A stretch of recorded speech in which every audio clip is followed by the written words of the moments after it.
light is actually one of the main factors, if not the main factor, that controls how well our engines can make energy. So if you live indoors, they don't work as well. If you're out in the sun, they actually work way, way better. And that simple change affects how well we can actually take the food that we're eating and actually turn it into whatever we want to make it into, and how well we can process it. So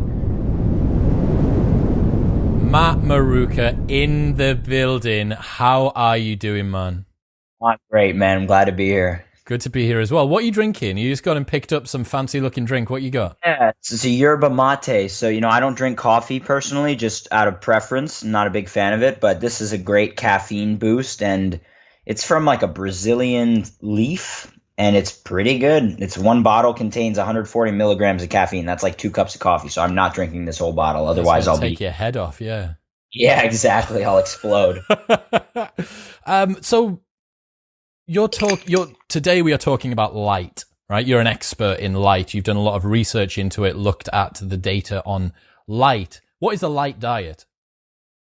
It's a great question. So the light diet is a term that I've come up with for an approach to health and wellness and self-improvement that takes the most advanced research, the stuff that we're going to talk about today, and makes it easy to apply for health in the modern world. So another way to say it is that everyone's focused on food diets, right? Everyone's focused on keto, like you said, paleo, flexible dieting, all these things that address the fuel component of our body, the fuel that's coming in.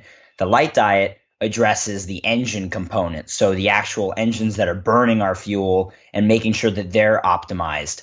And the way I got into this was I too was, just like you said, I was in the paleo craze, the keto craze, the autoimmune diet craze, like all these different things to try to heal some gut issues I was having at a younger age without really getting the kind of progress I wanted. And then I ran across a genius, actually a neurosurgeon from the United States, writing about these concepts at a way that was so high level. Most people probably couldn't understand it, but I was so motivated. I wanted to decipher it. And sure enough, I did. Took the applicable protocols, applied them, totally transformed my life. And that's sort of how we are where we are now. Dude, that's awesome. Who was the neuroscientist? Who was it? Yeah, so his name's Dr. Jack Kruse, and he was big in the paleo diet world in probably 2012 and 2013, really like at the beginning of paleo, because he had these really edgy ideas, fringe ideas that he wanted to share, and he figured that if anyone was going to listen, it might be the ancestral health crowd. Now, he would tell you he was wrong about that, because they actually were so focused on food that when he came and told them that blue light at night is worse for you than eating a cheesecake, or as bad as eating a cheesecake at night, because of its effects on our hormones and our melatonin production, which is essential for proper sleep and repair, people were like, that's insane. That couldn't possibly be true. No way. And same thing like when he said eating, carbohydrates out of season. If you eat a banana in the winter in Boston, you're insane, because it's a disruption of our natural circadian biology, and eating food out of season is disruptive, because it's a different signal than what the environment is presently offering, and so it creates a mismatch basically in our brain. And people just laughed him off. But sure enough, he gained a pretty dedicated following over the years. All these people from Bulletproof, from Dave Asprey, from the paleo world, who just weren't able to heal the stuff that they were struggling with. And then when they started focusing on light, they started to have some serious improvements. So it's pretty interesting stuff. But again, he's a neurosurgeon, total genius. And my goal has been, how do I take this really interesting information that fascinates me more than practically anything else and make it something that people can actually apply without reading his blogs, which if you printed all of his blogs out, it would go from the floor to the ceiling of your room there, like thousands of pages, So, most people aren't going to read that stuff. You got to make it accessible. That's such a big part now, I think, with this wealth of information that we have online.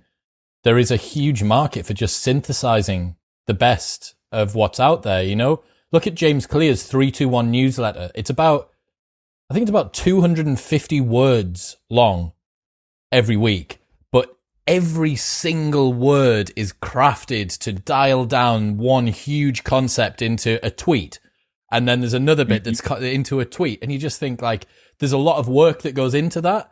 And with people being strapped for time and stuff like that, I think synthesizing, adding context, and bringing it into a usable format for the layperson is a pretty noble use of your time. So you talked about the fuel coming from food and the engine coming from light.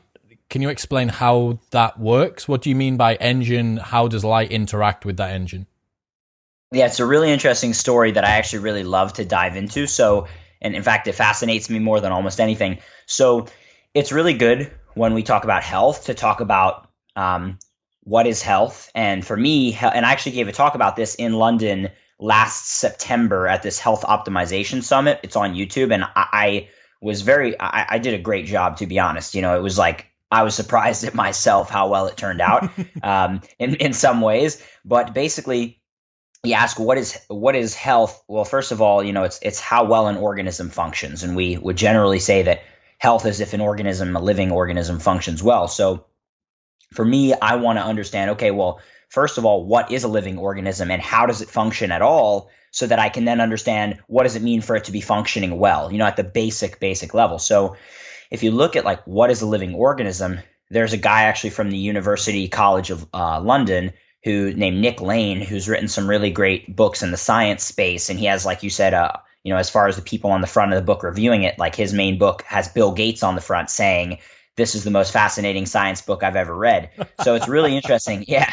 So this is one of your British chaps over there. Yeah. And he has basically looked at what is life at the deepest level in this book called The Vital Question, by looking at where did life start and how did it start, you know, based on the most advanced available research. And so what he found is that, you know, most likely of all the theories, life began in these vents at the bottom of the ocean, but they weren't these like super turbulent, crazy vents like called black smokers that some people think. They were actually these vents that have a very slow percolation of these fluids from inside of the earth out, and they meet with the ocean water. And it's a mineral kind of vent where there's tons of pores, tons of tiny holes throughout this vent, where this ocean water can meet this alkaline fluid from in the earth, and it causes all sorts of chemical reactions to occur over time.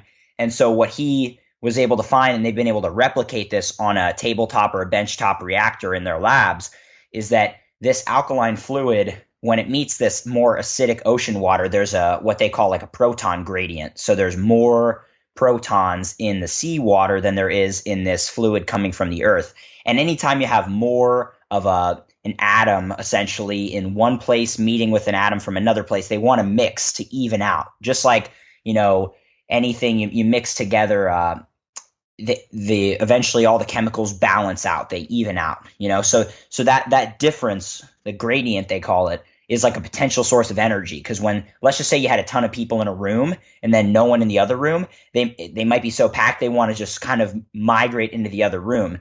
And so there's like energy there. If you had them go through a revolving door that generated electricity, it would actually, their movement would make energy. That's the general idea, right?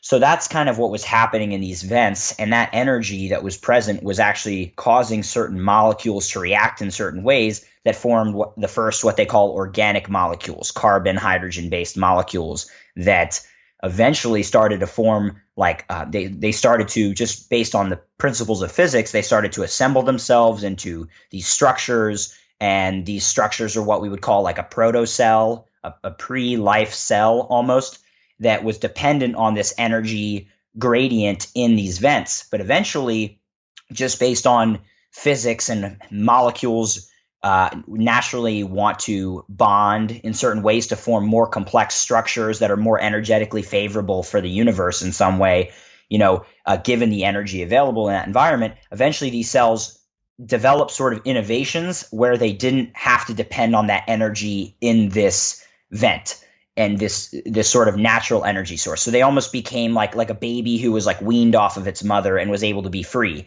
And so the way that these cells basically make a living, if you want to put it like that, because that's really what it is. You know, I'll say I do this job to make a living, you know, this, but at the end of the day, the cell is making a living by taking molecules in the environment that, or atoms even, that want to react together, particles we could say, but they can't because of their current configuration. So a better way to put that is to think about a fire, for example. When you have fire, you have hydrogen that's stored in wood or gasoline or anything you can burn, which is always an organic fuel source, whether it's fossil fuel from millions of years ago that was living organisms or like a tree that you just cut down.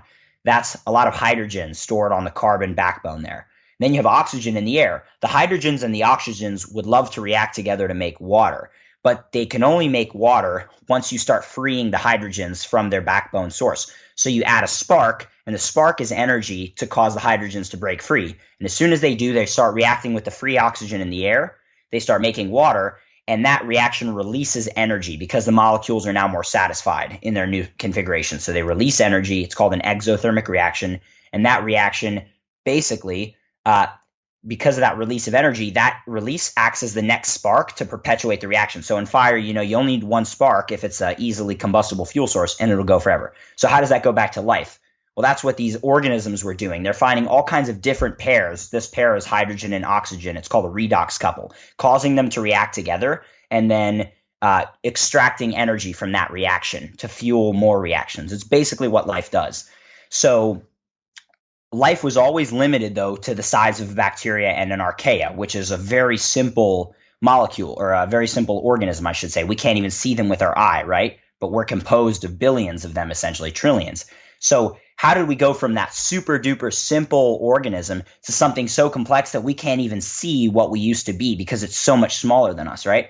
Well, basically, two different organisms merged. So the primary function of one of these bacteria, one of these cells, was basically it had to extract energy from the environment and use that energy to basically maintain and replicate its own genome, because that means it's expressing all of its functions as an organism, right?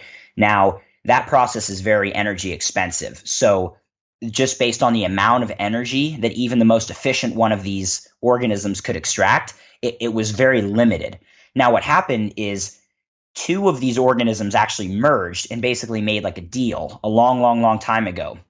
And because of this deal that they made, all complex life today that's bigger than a bacteria and an archaea, all plants, all animals, and all fungus come from this merger. So basically what happened is it would be like if you were really good at structure and function and building things, but you weren't good at making energy or going out and scavenging. You might say, if you have a group of people, you might say, hey guys, I'm going to build us a house. I'm going to take care of all that stuff because I'm the brains here. But you guys are really good at going out and foraging in the wilderness and getting all the food and stuff. And I'm not so good at that. So you guys do that all day. And I'm just going to build a house. The effective equivalent would be for the bacteria would be if every single bacteria was both building its own house and going out and getting all of its nutrients. Now, because you're a genius builder, you can build a house big enough for 1,000 of them. And now they don't have to use all that energy required to building that house. All that energy can go out to foraging food. So basically what happened is bacteria that used to have 1,000 genes, they cut their genes down to about 13 genes. And then you only had to keep 2 copies of those 1,000 genes, 2 copies instead of 1, so that you could have sexual reproduction, so you could recombine them and make variations for improved survivability. So you have now convinced these people to basically be your slaves, but it's a mutual benefit because they get your energy, so you need them too.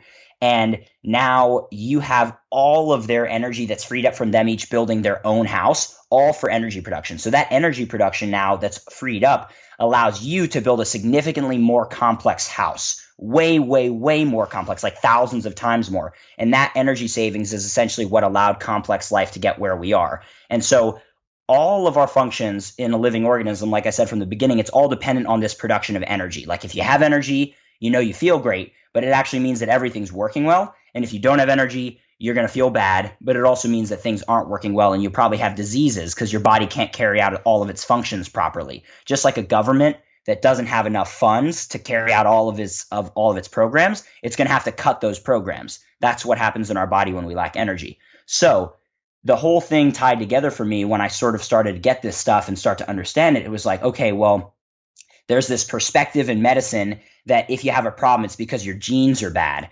But this new researcher from Philadelphia, where I'm from, or he's based in Philadelphia now, has shown that actually all the modern diseases that they failed to find a cure for or a cause of in the genes are actually caused by damaged energy production systems so that we don't have enough energy to carry out our genes properly. So the genes aren't bad necessarily. Very few percentage, like less than 10% of diseases, even less than 5%, are genetic, like Tay-Sachs, sickle cell anemia, cystic fibrosis, that kind of disease. Down syndrome, for example. But the majority of diseases, so like the ones we're facing today, now I'm talking chronic diseases. So we're not talking about like infectious diseases like COVID-19 or malaria. We're not talking about those diseases. The diseases that kill most people today are heart disease, diabetes, obesity, Alzheimer's, neurodegenerative disease, autoimmune diseases, Parkinson's, cancer, autism with kids, that kind of thing. Those aren't like contagious, right? It's just the body's failing. So what this Dr. Wallace has shown is it's actually the mitochondria, the engines are failing. And so to get back to the original question, like, how does this work? Why do we want to focus on the engines and not just the fuel? It's because the clear evidence is that our disease epidemic today, and also instead of focusing just on diseases, if you want to have health, it's dependent on how well your energy producers who are going out and scavenging and foraging for all your energy while you're building the house, how well are they working? And so light is actually one of the main factors, if not the main factor, that controls how well our engines can make energy. So if you live indoors, they don't work as well. If you're out in the sun, they actually work way, way better.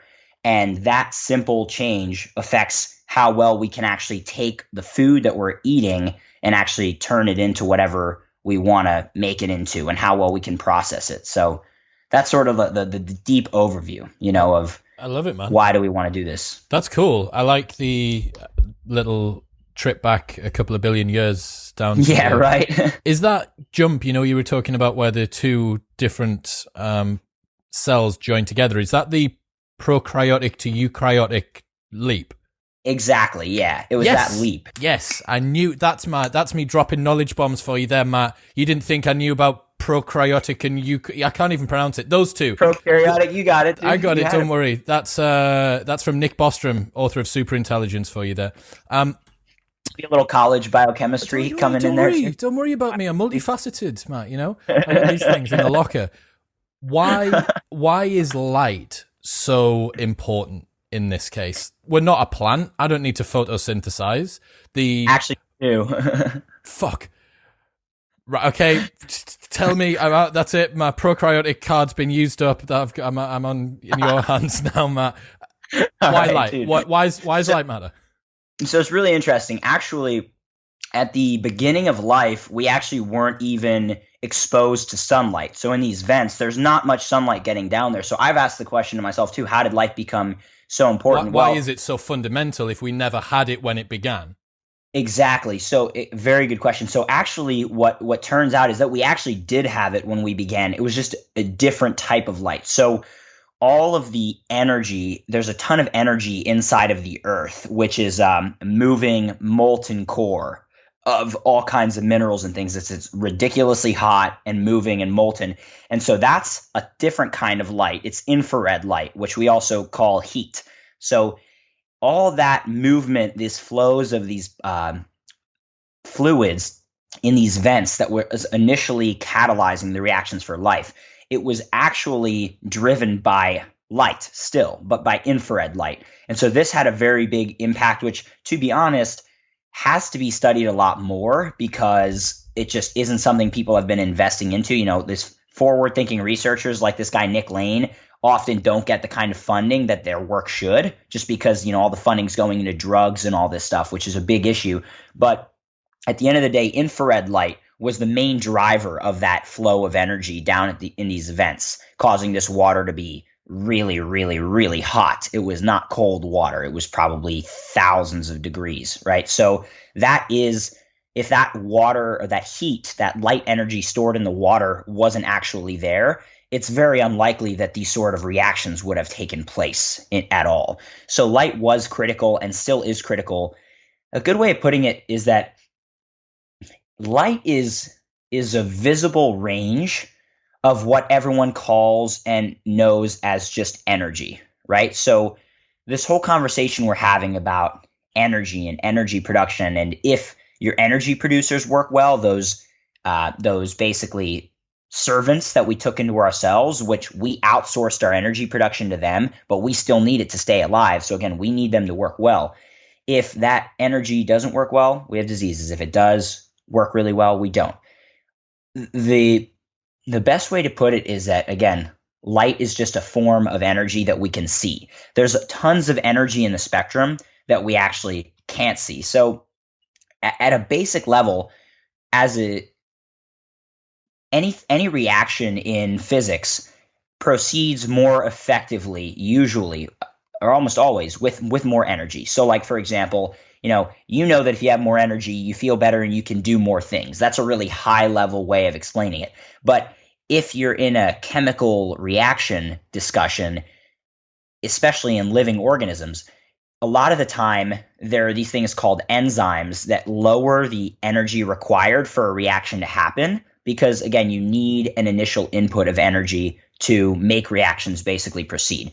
So when you're an organism, if you get an additional source of energy that you can utilize, it's a huge win because you can actually do stuff with that. So when these organisms moved out of the bottoms of the oceans up towards the sun, it's essentially something that would allow these organisms to become more complex. And there's some really good evidence actually that indicates that when the sun went through a change in its age, the sun started to put off more ultraviolet light. And this coincides really nicely, and this is something based that Dr. Kruse has explained very thoroughly in his work. This increase in UV light actually links very nicely with this thing called the Cambrian explosion, which is a time when life actually started to get significantly more complex on Earth. This explosion in the complexity of life was actually driven by this increased availability of light energy that living organisms could utilize. So the best way to put it is that although we didn't have full spectrum sunlight in the beginning that was driving our life, as we evolved, we started using light to get to the level of complexity where we are now. And once, just like the government, once you have a certain amount of taxpayer dollars to start funding certain programs, you're going to build up all these, the different departments, Department of Taxes, Department of Agriculture, all these different departments. If you cut the initial taxpayer dollars that allowed those organizations to be created, the organizations are going to have to go away too. So it's like light is so critical because our existence evolved based on the availability of light, and we used it to basically it's weird to say we used it because it's more like it just pushed the process forward. The light drove the process, and we're still dependent on that exposure to light. So that's kind of like a more high-level overview. Does that make sense? Yeah, it does. Still, to me, coming at it as someone who's never thought about light as an energy source for us. For me, energy is caffeine and food. Like that's my two sources of energy, and sleep, I suppose, as well as a human. But I don't think about light. I don't think I'm feeling a little bit tired today. It's because I haven't been out in the sun. That's not natural to me. That's not just part of my existing paradigm of understanding the inputs that change the way that I operate. So what did you look into that demonstrates the actual effects of sunlight and some of your personal experiences as well to do with changing your exposure to sunlight? Yeah, so this is where, again, some of the amazing work of Dr. Kruse comes into play. Now, the coolest thing about Dr. Kruse, and I'm mentioning him quite a lot here because we are getting a lot into the science. You're asking really good questions. Is that he's very modest. He'll say, "I'm not a genius. I just shine the flashlight on the researchers who are doing, really great work." So there's, for example, a guy in Germany who studies the biologic effects of light, who has been putting together some really amazing concepts that have been studied for a long time in a simple way that people can understand. There's also dozens of researchers on the health effects of light and the importance of light in biology for the last 100 to 200 years. I can't name all of them. We'll just bring them up as they come along. But so separately from all the theory we've been talking about, right, evolution and this and that, there's different angles you can use to approach a problem, right? You can say, let's look at the historical evidence. But you can also say, why don't we look at the actual real life application today? So, like you said, let's look at that. That's kind of really interesting, and we can use the historical stuff to understand that better and why it is. But at the end of the day, if someone doesn't believe in evolution, you can just say, here's the facts. Light affects the body in this way, whether it's God or the universe or evolution or Genesis, whatever it is. This is how it is based on science and data. And even the Catholic Church is very much a fan of science, at least in general. They've all got even mobile phones, right? Yeah, well, exactly. And even if someone believes that, there's this intelligent God that created the universe, which I wouldn't necessarily disagree with. It's just one way of looking at a similar or the same idea, whether you say it's the universe and the Big Bang Theory, whether it's intelligent or random, it's kind of like a creative force that pushes everything forward, whether, again, you think it's a God or just random. So let's look at that data. So basically, people have known that light affected life for thousands of years. So if you go all the way back to the ancient civilizations, you can see, for example, in Rome, they built their houses with these places called solariums, or it's a sunbathing room. So they knew the sun was really important. Same with the Greeks. They had lots of open air stuff. They knew sun was really important. Hippocrates, the father of medicine, talked about the importance of sunlight for health. There's old accounts of a very great historian named Herodotus, who was going to a big battlefield, this huge battle that happened between these Persian people and these Egyptians. And he was commenting, when he would crack the skulls of the Persian people, the skulls would crack easily. The Egyptian skulls would not crack, no matter how hard you hit them. And he theorized, and the evidence today supports this, that because they were wearing these big hats, the Persians, they weren't getting sunlight on their skulls or on their heads. And you don't need to not have hair to get the light. It still passes through and gets onto us. But they were wearing these big extra protective hats, whereas the Egyptians would actually shave their heads to get more sun on their skulls. And he said, it seems pretty obvious that the Egyptians' practices led to them having harder skulls. So this is also like more old stuff. You could go way further in the future to like Florence Nightingale, who's one of the mothers of modern medicine and everything. She observed in the wards in the hospitals she worked at, that people in dark wards where they didn't get a lot of natural light would almost not heal from whatever sickness they had, no matter what you did. Whereas people who were in wards with tons of light would heal really, really well. And then you fast forward into the early 1900s, there was these outbreaks, especially in the UK and all over Europe, of tuberculosis of the skin. So they called it lupus vulgaris, or just lupus. And basically, it would just have these bacterial lesions that would make someone's face look horrible, and it would kill people. And what this guy named Niels Finsen found, he's a Danish scientist, he found that ultraviolet light shined onto the skin actually killed bacteria, and so it would actually cure tuberculosis. And he also found that the red and infrared light portion of the spectrum was very healing, which is something that's kind of resurfacing now 100 plus years later. And he was actually the first Scandinavian person ever to win a Nobel Prize in medicine for this discovery. So it was like big back then. And then based on his work, these guys named Auguste Rollier and a couple others, a French-Swiss guy, started these clinics where they practiced something called heliotherapy. So Helios is the Greek god of sunlight, and heliotherapy just means light therapy or sunlight therapy. And they would take people with, whether it was tuberculosis or during World War I in particular, they would use sunlight heliotherapy to actually heal wounds faster, because it would disinfect the wound, and the healing red and infrared would allow the wounds to heal a lot faster. The Germans did this during World War I. They used heliotherapy to heal their soldiers' wounds. It would help kids who had rickets. This was something they discovered in the United Kingdom. Kids who were working in factories or living under that smog, you already don't get a lot of sunlight in the UK, you know that, right? But when you had like industrial revolution smog, you got no sunlight the whole year. And so these kids, because they didn't have any vitamin D to get calcium into their bones, they would actually develop rickets. Their bones would be totally deformed. Just getting ultraviolet light in their young ages allowed their bones to actually re-straighten out. So they would cure all this stuff in these heliotherapy clinics. He had dozens actually at the peak in the early 1900s in Switzerland.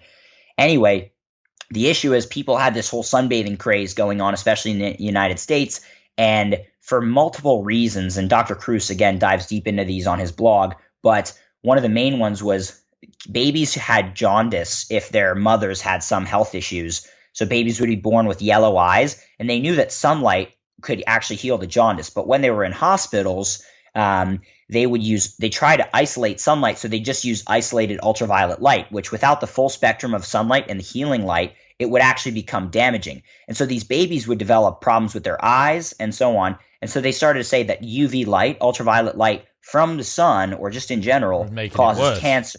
Yeah, it causes cancer. Well, it might heal the jaundice, but it would cause cancer, cataracts, all these things. So sunlight started to get a really bad rap. And this was the same time that antibiotics were developed. You no longer needed sunlight to kill bacteria. So basically, sunlight was thrown out the window for the next 70 years leading up until today, when you have guys like Dr. Alexander Wunsch in Germany kind of resurfacing all this research. So the best way to put it, to answer your question, is I learned about someone who was teaching these ideas, right? I mentioned Dr. Kruse. And then I started reading from all these different experts who he was kind of shining a light on. And it just was like, whoa, sunlight was known to be important. It's always been important. In fact, some people even believe that, and I'm sort of this tribe almost, that when we're exposed to sun in a certain manner, it actually elevates our consciousness or our potential for consciousness significantly because of its effects on our pineal gland, increased production of serotonin, melatonin, which if you ever listen like Joe Dispenza, he talks about how melatonin allows us to change our brain waves and get into a more elevated state of consciousness. And there was an Egyptian pharaoh named Akhenaten, who basically his name meant the worship of the Aten, which is the sun disk. And he built an entire city around this, sun worship. But, and this is more of a conspiracy theory type of thing, but once he died, his name was removed from the list of pharaohs. And the reason why, people believe, is that they didn't want the masses to know about how you could use sunlight to basically increase your consciousness and not be as easily controlled. You know, when you got people to cover their in particular, when you get people to cover their sex organs from sunlight, they become more docile because you're making less testosterone and so on. So you could almost posit that the innovation of clothing was to make us like a more docile species so that we could function more effectively in, units and civilization without so much conflict and, testosterone loaded men and women who are, less submissive and all this stuff. So again, that's more down the conspiracy theory route, although the evidence is there. So all this stuff, dude, I was like, wow, there's a lot more to this. And then if you combine that with some of the more recent work on how, photobiomodulation makes our mitochondria just work better because they utilize this free energy, you're just like, holy mackerel. How does everyone come to believe that the thing that literally drove evolution for us causes cancer? And the data isn't even there to support it. It's a sunscreen, sunglasses, and dermatology industry belief system that they're perpetuating. Just like pharmaceutical companies say you need drugs to heal your diseases. Everyone knows that's not true, or most people know that's not true at this point, or at least actually that's not true. Most people believe it, but in our community, people aren't believing it. So you get the idea. People aren't aware of this dermatology whole thing going on with sunglasses and sunscreen, but they're hiding the truth about light. You've mentioned there that it's not just light through the eyes, but light on the skin. So you've talked about, the sex organ thing is going to be at least a little bit prohibitive for some people. You want to go to the park, have a little walk around, but there's a playground nearby and you don't have time. You don't have time to get sun on your schlong. You'll notice, everyone that is watching will notice that we both have a pair of your company's glasses on, Ra Optics. Thank you very much for sending these out to me. Oh, my pleasure. Before we get deeper into the light diet and how people can apply some of these lessons, we've looked at the science, which I think is really cool. And I like contextualizing stuff before we get into the particulars. I want to sort of give my experience with specifically the red glasses that you have, and we can kind of loop back to why they're that way. I've never used an advanced pair of blue blocking glasses before, and I'm not even kidding you, man. The first time that I put those red glasses on, within 45 minutes of putting them on, told my housemate, I'm like, dude, I'm gonna have to go to bed. I need to go to sleep. It was about 9 o'clock at night. I'm not used to being tired until 11 o'clock. I was like, bro, I'm gonna have to go. And I thought, placebo effect, screw you, blah, blah, blah. I'll give it another crack in a couple of nights' time or whatever. And I've just kept on wearing them religiously each night. And I don't blow smoke up products' arses. Like, I don't need to. I don't know what it is. I'm nowhere near educated enough to work out what the hell's going on, but there is something happening when I put those on. Maybe you've embedded some little compound in the ear bit that's like seeping into my brain, or Yeah, I don't know what it is. exactly. But something is happening when I put those glasses on, when I start to change the way that light comes into my eyes on an evening time. And I thought, we've talked tons on this podcast, and everyone that's listening will know about night mode on your iPhone and sunrise, sunset, yellow light and stuff like that on your laptop. And I thought, yeah, like, I'm used to this. I got an idea what's going on. And then started playing around with that, and I was like, okay, maybe I don't quite actually know all that much about what's happening at the moment. So yeah, we've talked about light coming into our eyes, and I wanted to bring that up because both of us have these glasses on. But how important are your eyes to the sun reception versus your skin and your body and other stuff like that? Dude, you're loaded. You're full of good questions. That's an amazing question. So it's, yeah, there you go. So it is very, very important. In fact, a recent book I read about light from one of the foremost experts in the world who's based in Hawaii, he was basically saying that actually 98% of the light in the body enters through the eye, which I was like, what? Because I've always thought, yeah, the eye is critical. I've believed that, but I didn't, the skin, we also absorb quite a lot through the skin. So I was thinking, It's a bigger surface area, right? How big are your eyes? Maybe 2 centimeters squared? Barely. Yeah. I mean, the pupil is even half a centimeter, if that, But you're right. The skin is the biggest organ in the body. So that was a bit shocking. I'd have to actually do a little bit more digging into how, if I quite understand the way he's explaining that. But here's the thing that's really interesting, though, is the skin is designed to generally, block out substances, protect our internal stuff and separate us from the external world, right? So even with light, the skin has melanin in it, which is this natural pigment that actually, there's different views on melanin. There's some really new, interesting views. But in general, melanin protects us from ultraviolet light and excess, So that's why if you sunbathe, you get the stimulus to make more melanocytes, which make more melanin, which give you a nice tan. And the top layer of our skin cells actually die and scatter their DNA. And this is super interesting, is that another bit of the research I didn't mention about the deep science and light over the last 100 years is that being that we are actually beings of light, and this is a great thing to mention, our cells actually communicate with ultraviolet light. So there was some people trying to figure out what causes cells to divide, and how does that stimulus happen?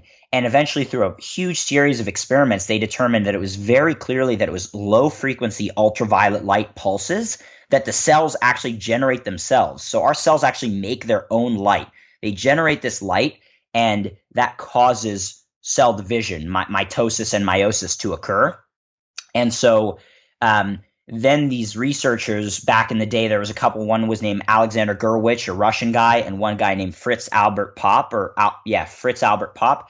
He was doing this research, and actually this frame called Popp is named after him. Your frame Wallace is named after the mitochondrial researcher I was mentioning earlier. So they discovered this, and they started studying, holy shit, this is insane, all the properties of biophotons in our organism.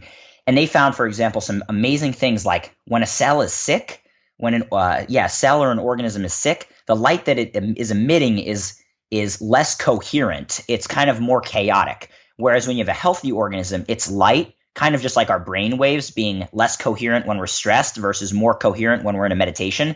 The light is more coherent in a healthy cell. So kind of like a sick cell is leaking light. It's lost its ability to retain light very well. Even more interesting for me was that they found that when an organism actually died, it was leaking a lot of this light for many hours. So it's like when you die, it's the ultimate loss of your body's ability to contain your light and use your light. So you leak it all out. And this is getting into a spiritual territory. But when I read that, I was like, whoa, didn't they say in the Bible and all these spiritual texts that when you die, your soul leaves your body? And these researchers found that when you die, your cells are leaking light, and the soul is light, and the spirit is light, and God is love and light. It's like, very interesting. So very cool connections from that work.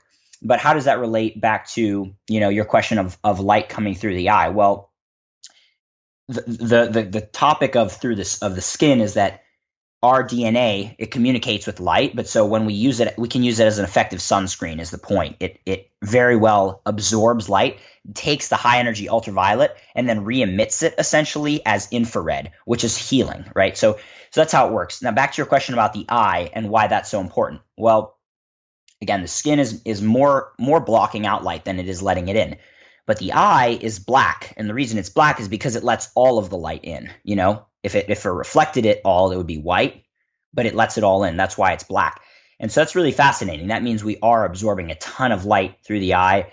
And the best way to put that question without getting way too deep into the science is that you could think of our eye both as the charging socket, just like an iPhone. It's the charging plug on the bottom of the iPhone, and it's the information plug. So both, and also, well, the visual stuff we have is also information. But so some people don't think about the eye as anything more than just a camera to see. But before it was a camera to see color vision, the eye was more of like a general sensor for us to know, is it day, is it night? You know, even before we had what we would consider eyes, we just had sensors from which the eyes evolved to know, is it day, is it night? Because when you can tell about that basic change in the environment, you can adapt better to all the things that need to happen, right? So that's the eye's first function, was actually more like a sensor and a clock rather than a camera. And within the sensor function, the eye actually just, we're able to receive light energy, and it's able to help advance a lot of chemical reactions in the brain that don't proceed as quickly if the light isn't there. So, for example, the production of serotonin, this wakefulness hormone, the production of a lot of our sex hormones is optimized and stimulated through light coming through the eye. The production of effectively an opioid hormone, or I should say chemical in our body called beta endorphin, is like a natural painkiller, a natural endorphin that makes us feel good. When people don't get any sunlight, you're going to have none of your own natural endorphins. And so you're going to need to literally use something like crystal meth or like cocaine or crack or heroin, all the drugs that we have a huge epidemic in the United States right now of opiates, because no one's getting sunlight. And it's especially bad in one of the darkest, cloudiest places in the country, the Pacific Northwest, Idaho, Washington. So it kind of makes sense given that we're not only not going outside and getting sun, we're additionally putting the wrong signals into our eyes with artificial light. So we're getting all this blue light from our screens, which is, instead of saying, make these hormones, heal your body, you know, this is the time of the day, do this now, do this later, and all these different things, sleep now, regenerate, repair. Instead, we're just getting this chronic, primarily blue light stimulus from our screen devices, which is saying, be stressed out, make more cortisol, stress hormone, and create more oxidative damage in the cells without the red and infrared light to balance it, which is always present in the sun, to balance the blue and the ultraviolet light, which is a little more damaging if you don't have the red and infrared. So it's basically like we're getting one component of sun, which when it's in the sun, the blue, it's beneficial for a lot of things. But it's balanced by red and infrared in our body, the healing red and infrared. When we're getting it from these screens, none of them emit any red and infrared. The only light sources that emit red and infrared are fire and candles, which can be very good to get some of that, especially at night, to use candles in your house. But also old incandescent bulbs, you know, the ones people used to use in their houses before LEDs and fluorescents, those are also pretty good compared to LEDs. They're not the best. They're not as good as sunlight. But so that's kind of like a good overview of light coming through the eye is controlling all these processes in the body. It's controlling our circadian rhythm, first and foremost, our biologic clock, which controls a ton of hormones. It's actually powering a lot of processes, increasing the stimulus of for certain hormones and neurotransmitters. And then, like you said about the glasses at night, Joe Dispenza, again, he also, and a lot of people might relate to Joe Dispenza's work because he's totally life-changing. I've been actually going through his progressive course lately. He talks about how when you wake up in the morning, the light stimulates your optic nerve and it communicates with your brain, and that causes your brain waves to change. You make serotonin to wake up, right? Well, when you remove, it's specifically the blue wavelengths that stimulate this part of the system. That's why we have blue blockers and not just like complete black eye mask that blocks all the light. Yeah, exactly. You block the blue, you get rid of the stimulus that drives the majority of that process that Dr. Dispenza talks about, and now your brain thinks it's dark, and so you make more melatonin rather than serotonin because that blue light stimulus is no longer present. And that's really the best way to put it. So the eye is, and one more thing to add is like in the Bible, it even says, for those who are a fan of the Bible, it says the lamp or the light of the body is the eye. And therefore, if your eye is clear or clean, then your whole body will be full of light. And literally, it couldn't be more accurate. The eye is like the lamp of the body. The light comes in and illuminates the entire inside. That's cool, man. Two things that I've learned about the eyes over the last couple of years. First one being there's 14 million sense cells in the body, and 11 million of them are dedicated to sight. And we are the only primates, potentially the only mammals, but definitely the only primates that have white around our eyes.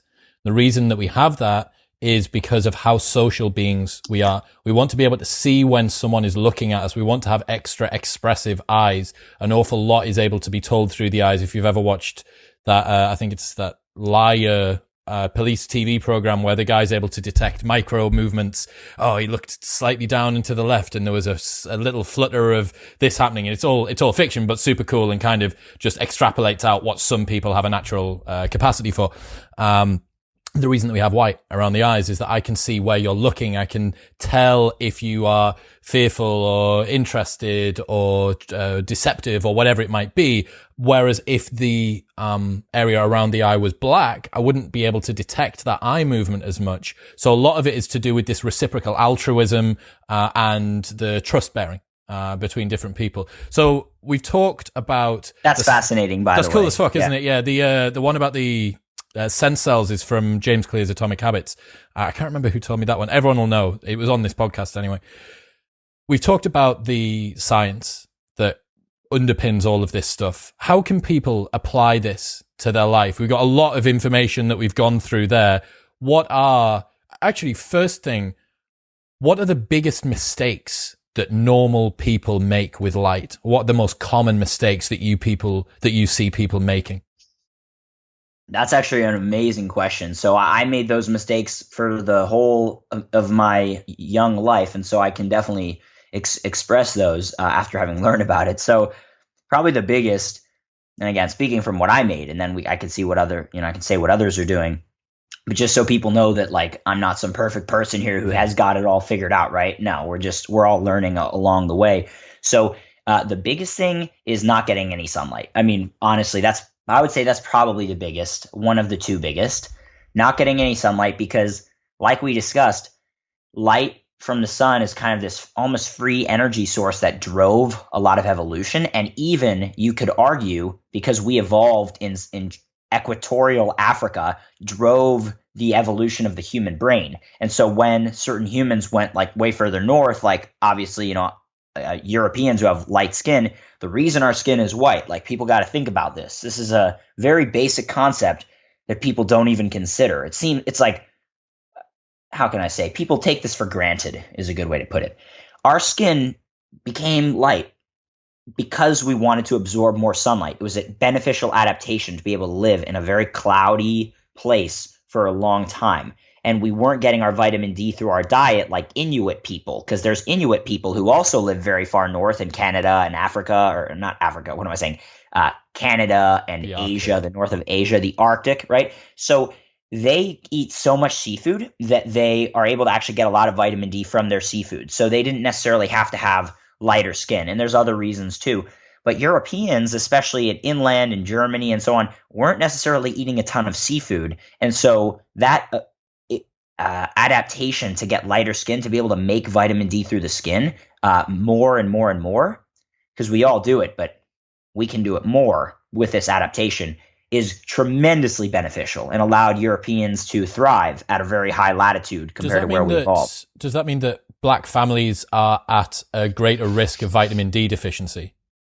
Yes, very, very well said. It is exactly correct. And that is part of the reason that I believe, Dr. Kruse believes, other researchers believe, that African American people have been more severely affected by COVID-19, almost double in the United States, because they were moved from their natural environment during slavery and all these terrible times, so that they're, if you live in the south of the United States, you'll get more sun, although in the winter it's still not enough compared to what these people's skin has been evolved for, That essentially. Now, evolutionary this heritage has a mismatch at the moment, right? Yeah. exactly, yeah, and and you could say the same thing like if I go to a really sunny place, I have more sun present, so I can burn and have an increased rate of skin cancer if I'm doing the wrong things. If I'm only getting the strong midday sun. Here's another thing regarding the eye we didn't talk about. That's stimulus for a tan to make more melanocyte stimulating hormone, which stimulates the melanin. The signal for that hormone is through the eye, light through the eye. So if you wear sunglasses and block the light, the UV light coming into the eye in the summer when you're out in the sun, your brain isn't going to create as much melanocyte stimulating hormone to make the melanocytes to make more melanin in the skin, and therefore you're increasing your rate of your risk for skin cancer by wearing sunglasses because you're no longer getting the protective signal from the light to actually signal to your skin. So you tell me when I'm sunbathing this summer and I need to supercharge my tan, take the glasses off. That's what you're saying? Yes. Do not. I would recommend not wearing sunglasses in general unless it's like you're at a ski slope and it's short periods and you're getting tons of light reflecting where it could be blinding. Or, obviously if you're driving a car and you're getting blinded, you might want to tone down the light. The thing is, when you're driving a car, if the windows are up, the light's already being distorted. So putting on sunglasses isn't necessarily going to make a huge difference at that point. But it's when you're out sunbathing in particular, or just out on a walk, if you do not need them, don't wear them. And especially people say, oh, my eyes water. So did mine. When I was like 12 years old, I remember that I could barely even keep my eyes open on a sunny, bright summer day.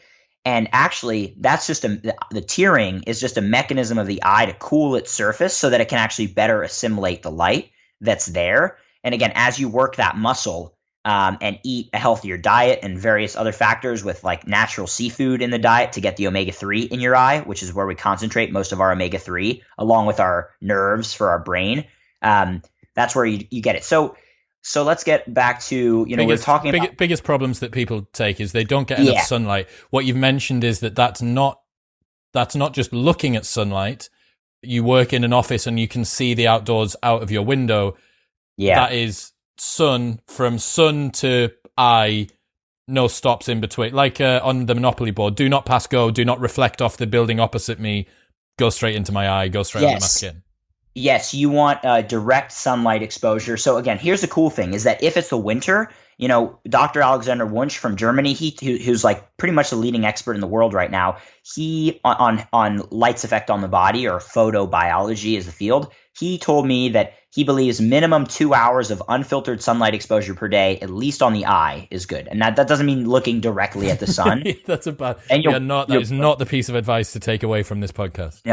No, do not look directly at the sun. You can do it if it's sunrise or sunset, because that's actually really a beneficial stimulus to let the light go straight through your retina, but only for the first 15 to 30 minutes after sun rising over the horizon and setting over the horizon, not after coming over a big mountain that's next to your house, because then it's going to be a way higher angle. And when it's at a higher angle, it has more UV, and that's when it can actually burn your eye. When it comes over the horizon, people ask this question all the time. It's filtered by so much atmosphere. That's why it's actually more orange than it is yellow or white. And so for the same reason, a lot of the high energy blue and the high energy ultraviolet are totally not present for that first 15 to 20 minutes where it looks more golden. So you can look at the sun directly at that time. It's called sun gazing. You can Google safe way to sun gaze and look at these videos. Again, I'm not a medical doctor, so this isn't medical advice, but that has been found to be tremendously beneficial. So like you said, biggest problems, not getting sunlight is huge risk. So not getting sunlight is one. Another is wearing sunglasses. That's another huge risk. And then I would say one of the biggest ones that I've started to learn more and study more into lately is actually misusing our inner light, or abusing our inner light. So we talk about this more during the steps of the light diet. But what I mean by that is if I've gone through this, still working through plenty of stuff, with my own life, and always will be, just like everyone. You're always working to be better and undo your emotional things that you picked up from your childhood when you were in that easily programmable state. But if we choose to, like Joe Dispenza talks about, if we choose to keep buying into that same belief, we're actually creating an emotional, chronically stressed state in our brain. And like what we talked about earlier, that's causing the cells to constantly leak light. So you could be sunbathing all the time, getting more light in and feeling high from that. But if you have these belief systems or you're chronically in a state of fear, which is somewhere I've been before, just from not even having a real thing to be afraid about, but just from like some, childhood experience that made me insecure about money or this or that, like you're gonna drain yourself no matter what you're doing. So that's probably the second biggest mistake that is also generally wouldn't be looked at by many people in the health world. Another way of phrasing that would be like not taking care of your soul, like not putting the time into the stuff that truly lights you up and you love, which I've also been I've been guilty of with working on my business. So much. Everyone is. There's things that you get to do and there's things that you have to do. And if you're not careful, the have to do's take up so much time that the get to do's don't get to do. Yeah. I live in Winterfell. If you've watched Game of Thrones, the place that Winterfell is based on is the city that I'm in now. It's the last city in the UK before Scotland.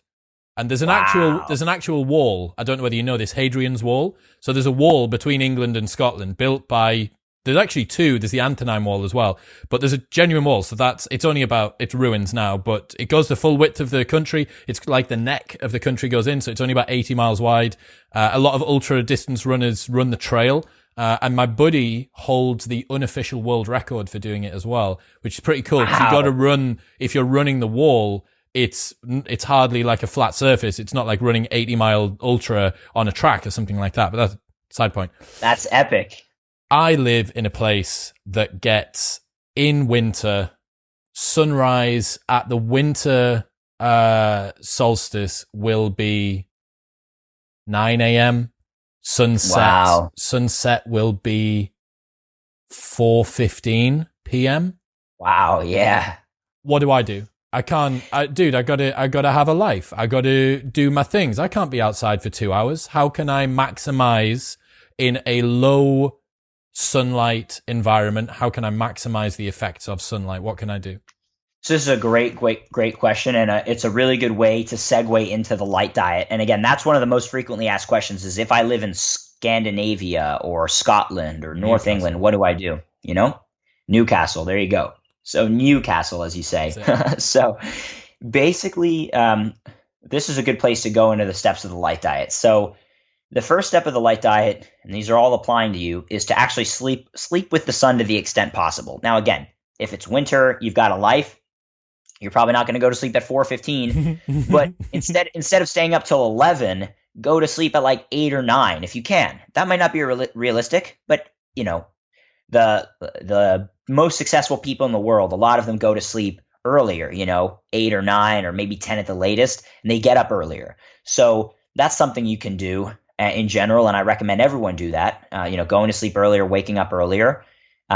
And the other thing is wearing your blue blockers. So that's already something great that you're doing is once it gets dark, maybe you don't put them on at 4:15 once it's dark, but put them on 3 or 4 hours before bed, and you're going to get the best benefit or a great benefit from it. Now, the best benefit is if you wear them before the sun comes up while you're doing stuff in the morning and after the sun goes down. So at least your brain has a recollection of the circadian rhythm. And if you don't want to wear the darker red lenses because it's a little too much, it's hard to see stuff, at least use the day lenses until the light comes up.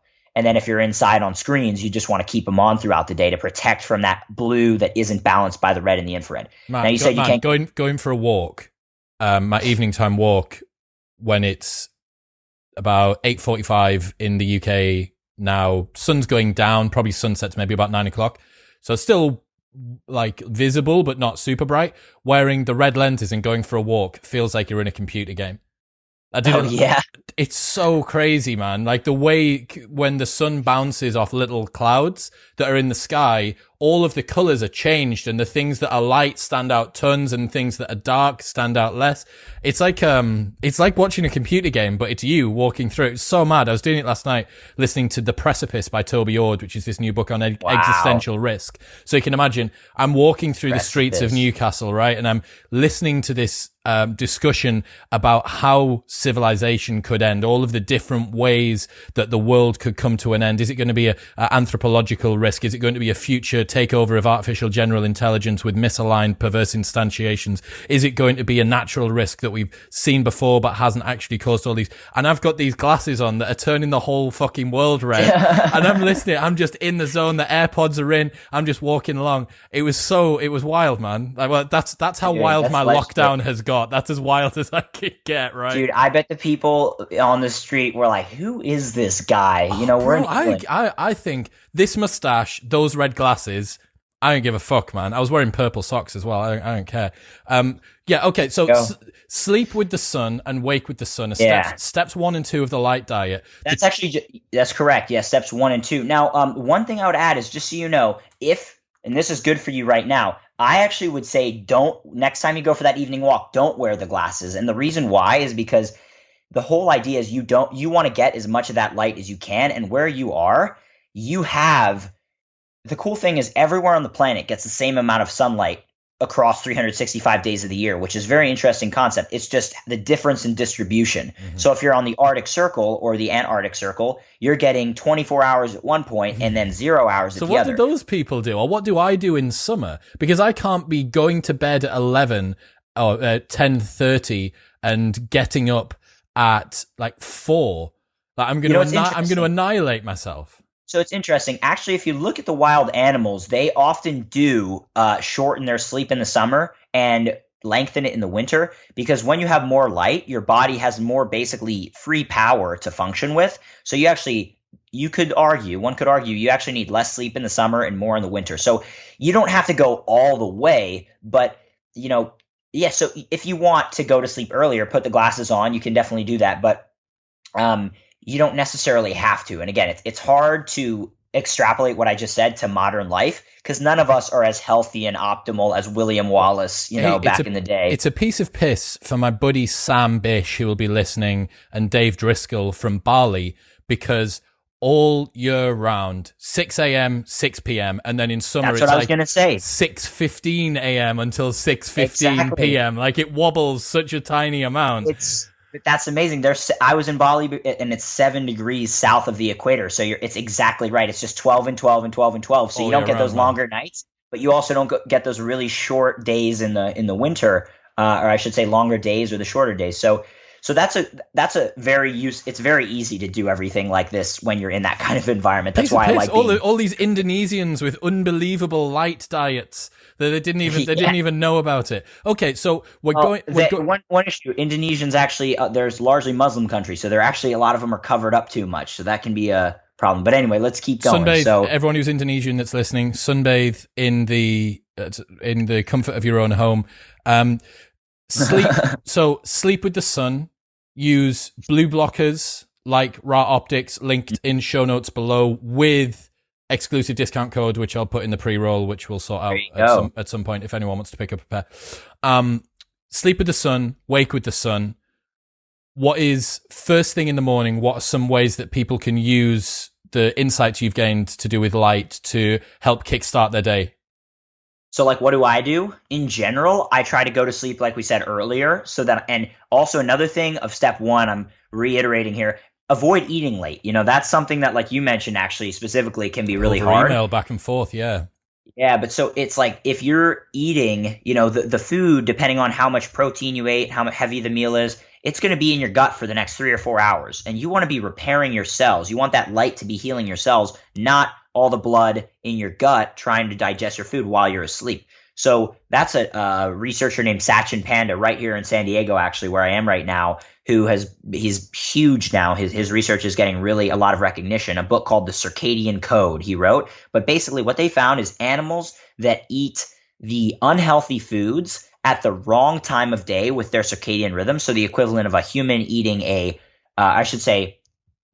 animals eating healthy foods at the wrong time of day. So if you ate like a steak, if you think steak's healthy, or a salad, if you think salad's healthy, at night, and then you ate a Coca-Cola can in the middle of the day when the light is the strongest and our metabolism is the most active, the research that they've done on various animals indicates that the animals that eat that unhealthy food when their metabolism is properly active and functioning have less metabolic damage than the ones that eat the healthy food at the wrong time of the day because of the disruption to sleep.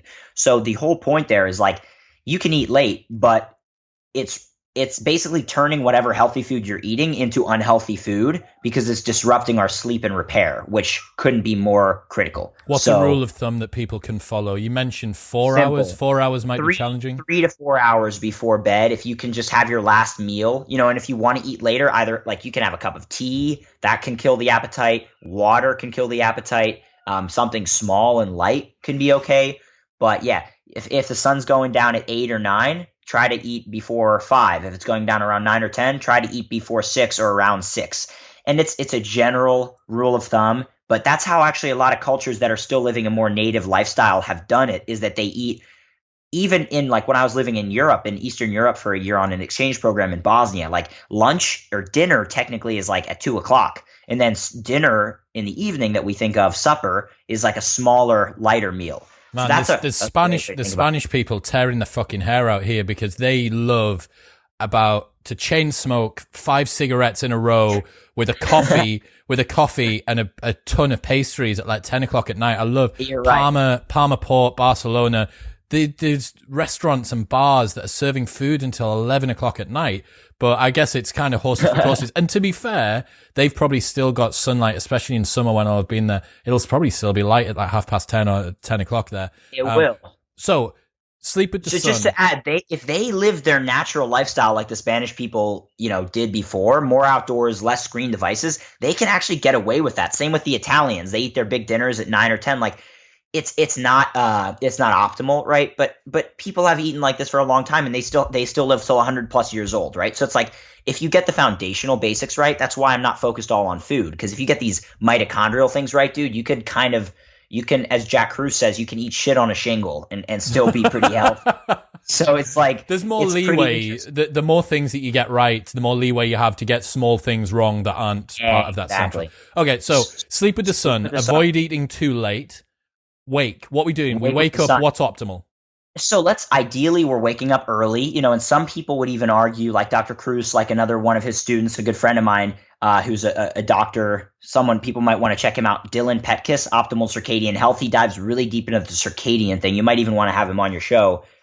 It could be interesting discussion, but basically, you might want to set an alarm if you're trying to reset your circadian rhythm, especially if you're someone who's waking up every day at 9 or 10 or 11. You might want to start setting an alarm earlier, even though I'm not a big fan of alarms, so that you can reset your circadian rhythm. Start just like as if you took a flight west, because if you fly west, it's basically if you were waking up at 9 o'clock and it's 3 hours time change, now you're waking up at 6 o'clock and you're like, oh, I'm stoked. But because of the blue light at night and the lack of sunlight in the morning, eventually you shift back to where you were. And so that means the key thing is you're missing that key hormonal signaling from the first hour of sunrise onward, and you don't get that the rest of the day. You get some at sunset. So anyway, get up as early as you can. I'd recommend people set their alarm for 10 minutes before sunrise and actually go and watch the sunrise if you can. But if you really don't want to do that, you can wake up and just go out in the light, and literally I'll just look at the sky, because it's been gray and like white sky out here in San Diego, just because in California in the summer, the hot sun heats a lot of the cold ocean, and then it causes this cloud cover for like a month in June. They call it June gloom. So I'll just look at the gray sky, just let the light hit me for whether it's 1 minute, 10 minutes. But in general, like, because there was some people doing some yard work, I closed this door, but I have a sliding glass door, and I'll just leave it open and have the screen there. The glass blocks the ultraviolet, but the screen doesn't, because the mesh on the screen is way too big to block any light. So that is the best thing you can do. Wherever you're working, when we say 2 hours outside, it doesn't necessarily mean you need to be on a walk for 2 hours or laying in the sun directly for 2 hours.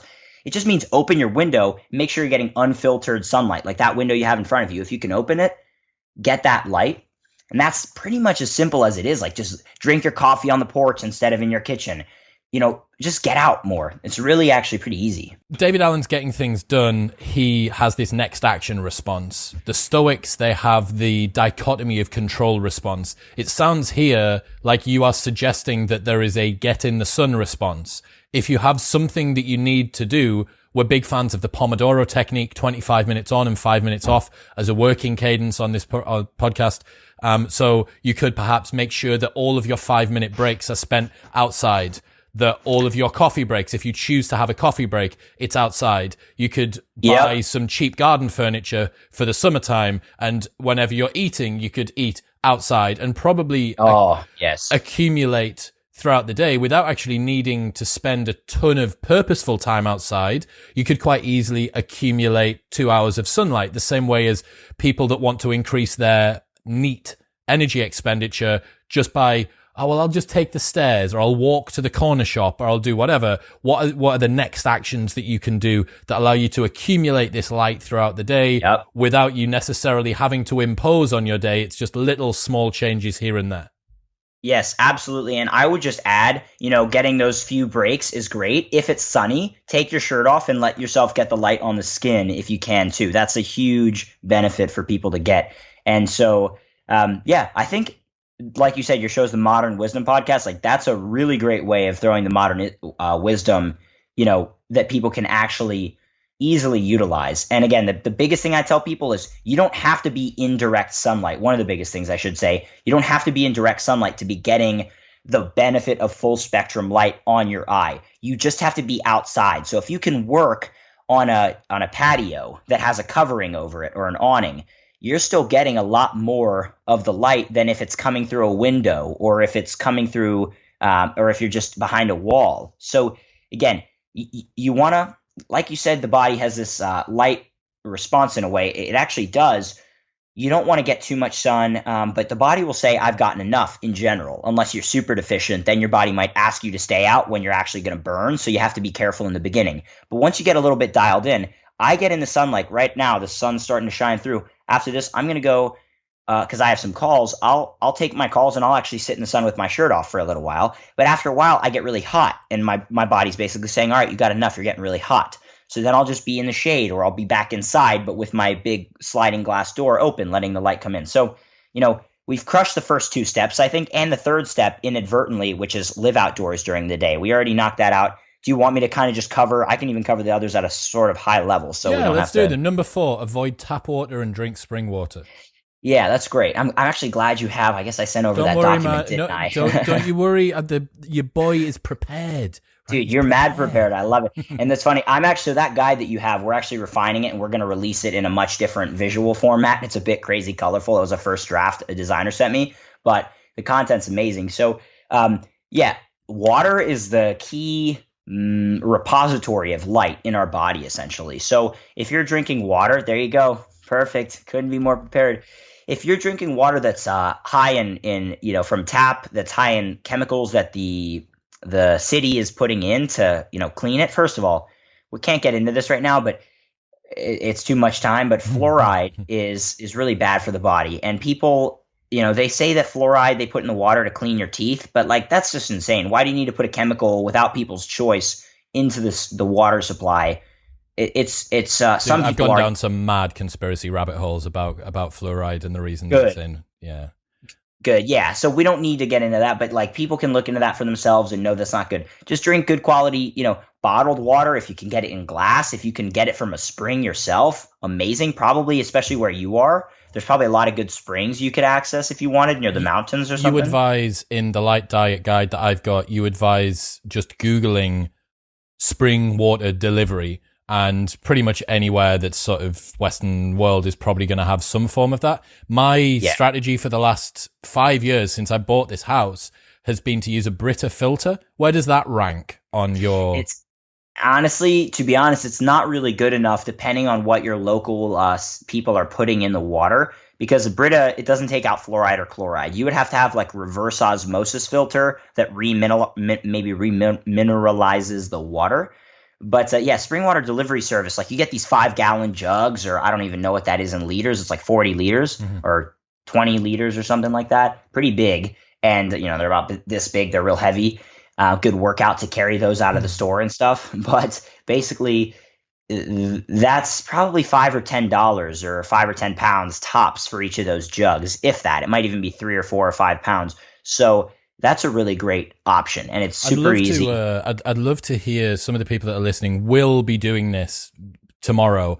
I'd love to hear some of the ways that you implement this, particularly the water strategy, to make it as passive as possible. So I'm thinking about if you were to have a fridge which had a plumbed in water dispenser, would there be a way to adapt a spring water multi-gallon delivery so that that was what came out of the fridge pre-cooled?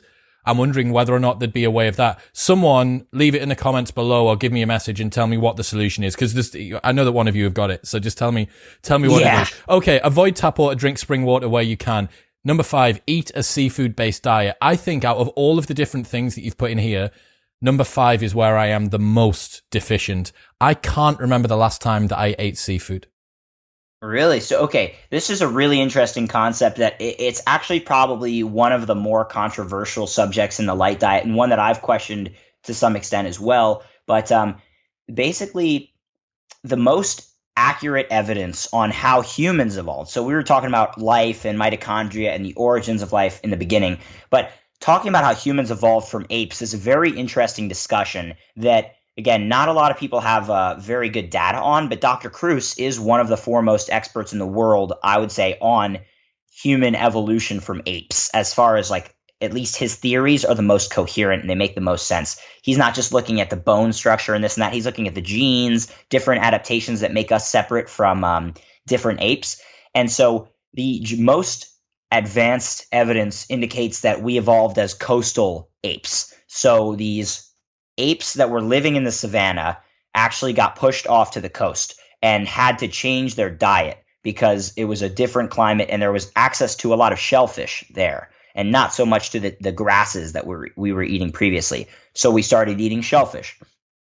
Shellfish is really high in omega-3, particularly one called DHA, which is an omega-3 fatty acid that we don't break down for energy. We actually incorporate it into our cell membranes, and more than anywhere else, we incorporate it into our retina, and we incorporate it into our nerves. Specifically, it's the main building component of myelin, which is the kind of like rubbery, yeah, exactly. It's a sheathing around our nerves that allows them to conduct electricity very efficiently. So it's also a primary component that a mother passes to her baby in pregnancy and in her breast milk because it's so essential for brain development. And so DHA is this kind of magical molecule. The reason it's used in all these places is because, based on the physics of it, it's very efficient at taking energy and basically transmuting it. So for conducting electrical currents on the nerve cells, or for taking light energy from the eye that's hitting the eye and turning it into those electrical impulses that activate all these different systems in our brain. That's why DHA is so important. And so if you look especially at the ranking of intelligence of animals, and there's various factors that go into this, but one thing you can see is that the kind of, we could say, dumbest or less intelligent animals have less DHA proportionate to their brain size. Humans have pretty much the highest of any animal on land, and then the other highest would be dolphins, for example, because they eat all seafood. So, and people consider dolphins to probably be the most intelligent other mammal or even animal. And fucking octopuses, dude. They're the real master race species of the earth. I swear to God, man. I don't disagree. Bro, I keep on going down these cephalopod rabbit holes on YouTube and they terrify me. And then I read this sci-fi book where they sent a genetically enhanced octopus off into the future, and then they ended up in billions and billions of years later, and they ended up having to have a war with them. So I'm just saying, everybody needs to be a little bit more worried about what octopuses are doing. Octopuses, octopi, that octopi takeover. That's what we got to be worried about. Okay, so seafood, DHA. Can I not just supplement? Can I not just supplement with omega-3s? That's a really great question. So I wouldn't, because there's some good evidence from a guy named Bartholomew K, based in New Zealand, that almost every supplement, what they have to do is they have to extract it. Sometimes it's cold extracted, which would probably be way better. But if they heat extract it, which they do with a lot of them, it's a very delicate molecule. If it's not in the proper form, it's not properly protected, it's easily oxidized. So if you're taking supplements, I've intuitively always stayed away from that because I thought, oh, if I can just eat it, why don't I just supplement it like crazy and get all the benefits? Well, then you're potentially putting in the place of something that's critical for our brain function and our visual function, you're putting an already oxidized version of that in place, which is potentially going to create huge problems for the body. Oh, and for plus, fuck's sake, Matt. I know it makes things hard. I thought I had it sorted. All right, so shellfish, shellfish and it's fine. Don't worry. Shellfish and seafood. Give us your two easiest to make or favorite seafood meals. What would you say? Someone wants to say, I'm going to put more. That Matt guy sounds like he knows what he's talking about. I'm going to put more seafood in my diet. What do they get from the shop, and how do they cook it? Yeah, great question. So, very like low toxin, low mercury, very safe seafood would be like sardines. If you like, some people hate them, some people love them. If you like canned sardines, I would eat those every day or multiple times a week, and you don't have to cook them. Eat them out of the can. Maybe you have them with some crackers, although maybe you don't if you're trying to not eat carbs. Put them on a salad. Sardines are super easy. I like a good wild caught fish. If generally I don't recommend farm raised fish. If you can find a maybe really reliable, trustworthy farm raised source of fish, you might consider that, especially if you're pretty healthy. So any toxins that you might face, you can detox them pretty well. And I like just a good grilled piece of fish, just get it. You got to look up how to do it properly because fish is, I think, one of the hardest proteins to cook properly. It's the easiest. That's one of the reasons I don't eat it so much is just because I'm hardly a master chef. And dude, you can do it. Okay. So we've got seafood in our diets. Number 6, you're going to be... One other thing I'll throw up, because there's a lot of objection to this. People say don't eat seafood because there's a lot of mercury. There's plastics in the ocean. There's all this pollution, which is true. But in my opinion, based on the knowledge of how DHA helped to drive the evolution of the human brain from apes, it would be like saying the air is dirty, so don't breathe oxygen anymore because you can't. It's like, well, yeah. Now that's a much more extreme and immediate example of death. But as a human being who has a brain based on DHA, if you're not eating DHA or any seafood, and we can't efficiently convert it from flax. Vegans will say we can, but really the evidence is clear we cannot. It implies that evolutionarily we had a source of it because we're not efficient at converting it, yet we use so much. It implies that there must have been a time in our evolution where we did have a lot of it in the environment, so we didn't have to make it from grass like cows do or from flax like vegans try, or from phytoplankton. People will try to eat phytoplankton. It's not as or algae. It's not in the same form as once a fish has eaten that algae. So, bro, that's America the idea. Is if you've got people in your country eating fucking algae, you guys are so much further down the rabbit hole on the wellness movement than we are. Number 6, you're not going to have a lot of work to do to convince people that cold therapy is good for them. Myself, Johnny, and Yusuf, my 2 regular buddies that are always on the show, huge proponents of cold therapy. I have in 6 Months Sober, which is one of the courses that I've put out, I have a week's challenge where they have to, people going through the course have to do cold therapy. What I want to know is, what's your protocol for it? And how do you advise using cold therapy for fat loss? Because I was really interested in that when I read through it. So what's your protocol? How do you do it? Yeah, so this is fascinating, and you guys already have the science covered on how, or at least some of it covered on how it works. But simply put, when we get in the cold, it activates this ancient pathway in our brain that causes our cells to start releasing basically burning energy from our fat, but as heat instead of making ATP, because all this energy could just be released as heat, right? And so that is a very fascinating adaptation because, like, if you got into cold water, like I surf here in San Diego, the water's probably 68 Fahrenheit, which is probably 17 or 18 Celsius. So it's actually pretty cold, especially if it's windy. I was freezing last night. If I didn't have a way to keep my body warm through thermogenesis, heat creation, so it's called cold thermogenesis, I would have been dead probably within 5 minutes because my core temperature will drop, right? So it's amazing the system that the body has here. In the process of burning fat, if you do it a lot, you actually could lose weight. Now, this is where, again, I'll go back to Dr. Jack Kruse being a pioneer on this one as well. He has a protocol that I recommend people would do called the leptin reset. So leptin's this key hormone that signals satiety when you've eaten enough food in your brain. Now, what happens for a variety of factors that he explains in his blog series that first got him famous on the internet called the Leptin series, he explains that chronic excess blue light at night, so it's another risk of getting too much artificial light, disrupts our sleep, disrupts the natural functioning of our leptin production and our brain's ability to receive it. And then lack of sunlight during the day also throws this process off. And so we get what's called leptin resistance. So the fat still makes leptin and says, hey, we have X amount of fat, we're good, don't eat more or whatever. The brain doesn't get that signal anymore. And so that's how people become obese, is because they become leptin resistant. And so you eat more and more and more when you already have more than enough fat stored, but you just can't utilize it optimally. So that's the issue here. So you would want to do, if you want to lose weight, the leptin reset first, which for a lot of people, it's a dietary strategy plus circadian rhythm strategy to reset your circadian rhythm and reset your hormones, essentially. So it involves eating, just like Tim Ferriss recommends in his the 4-Hour Body, in the slow carb diet.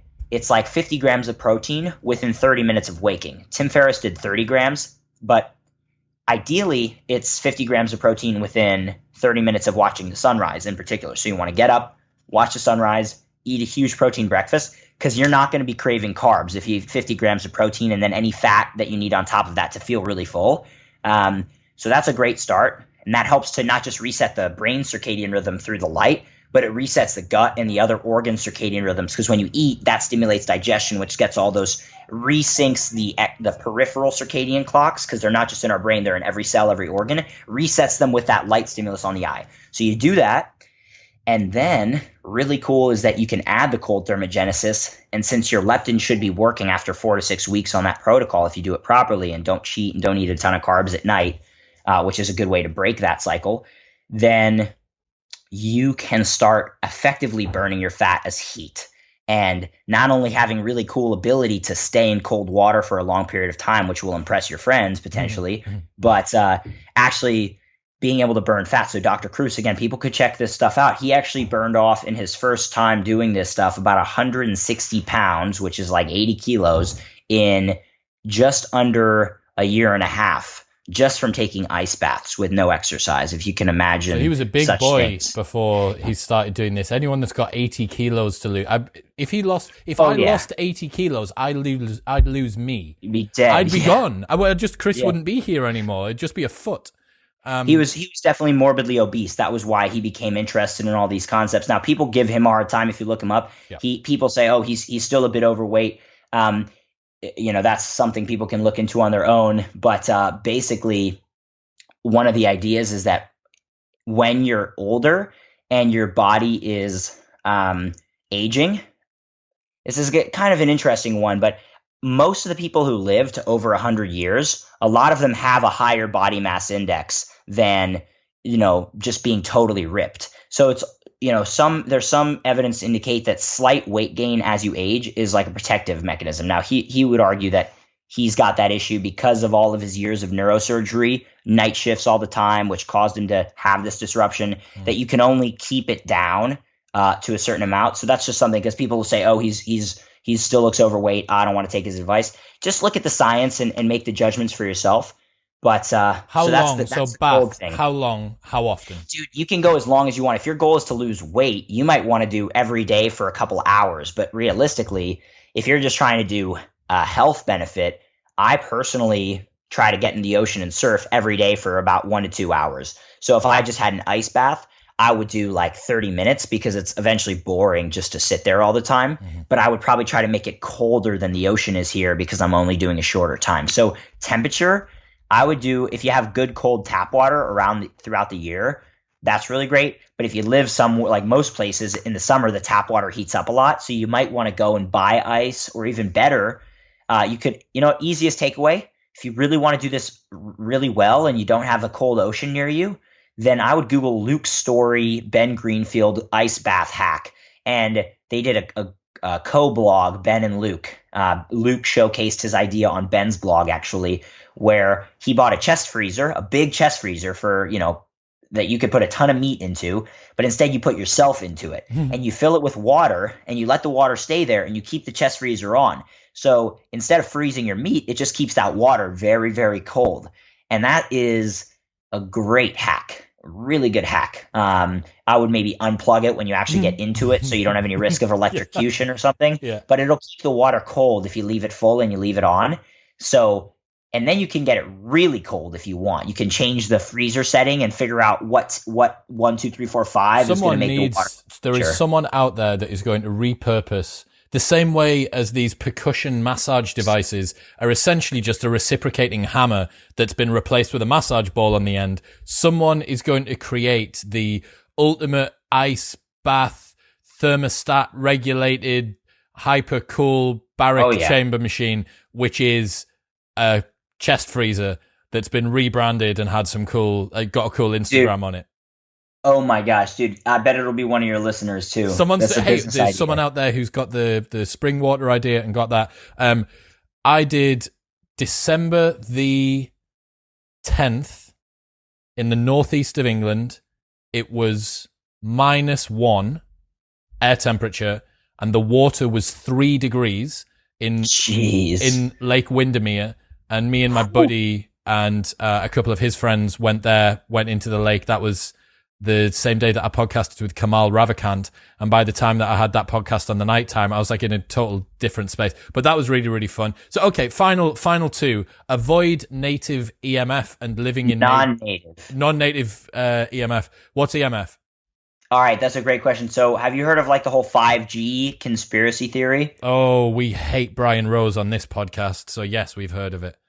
Oh, really? All right. So, so basically there's a lot, and this is something where it's also very controversial, but there is tons of evidence from the last 50 years, especially from the initial people who were building high voltage transmission lines, these big lines you see, and then the Navy was using a lot of radar during the Cold War.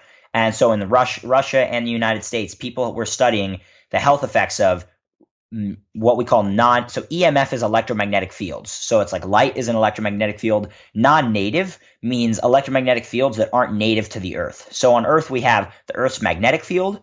We have the Schumann resonance, which is a naturally generated resonance, which matches our brain's alpha waves between the ionosphere of the atmosphere and the Earth's surface, just naturally produced based on the physics of the Earth. And then there's sunlight. It's another native EMF. So our body and life has been shaped by these. Now we're using Bluetooth, Wi-Fi, a lot of other things to communicate that actually are not native and actually disrupt our cells. So even though it's a lot less power density when you use your phone compared to a microwave, it's affecting the water in our cells the same way that a microwave does, but at a longer, slower level. So people talk about, you get a tumor like brain cancer where you use your cell phone. Again, this can be very controversial, but the evidence is very clear. And it's one of those quote unquote conspiracy theories that's actually very well founded by research that most people don't know about. So simply put, the takeaways are try using like a hardwired connection. Like I have a hardwired internet connection here rather than Wi-Fi. Avoid AirPods. We've maybe talked about this with you or maybe not. I know I'm killing you. Good. I know. So good. Yeah, right. So that's a really tough one for a lot of people. That's the hardest pill to swallow out of all of this stuff. Man, I'll go to bed for 3 hours. I'll eat seafood all day long. But if you want me to stop using my fucking AirPods, that's just the final step, That's when I've completed black belt light diet. Yeah, that's me. Right. That's funny. So it's just that the thing is, effectively all the work you do, if you get too much of this, it can undo your work. Like the body can be resilient. But that's the idea. So the biggest thing, like you said, avoid living in major cities. Now that they're actually laying out 5G, again, I'm not sure about your take on the whole 5G thing. I know Brian Rose. I don't have a problem with the 5G. My problem is with Brian Rose, which is okay. Cool. I just don't like Brian Rose. Like that's the 5G thing. I've seen and heard tons and tons of stuff about this. I went down the rabbit hole to do with 5G, less so from broadcast towers, more so from the receivers coming through your phone. I've said this to everyone that I know. As soon as 5G comes out, I'll be turning it off on my phone.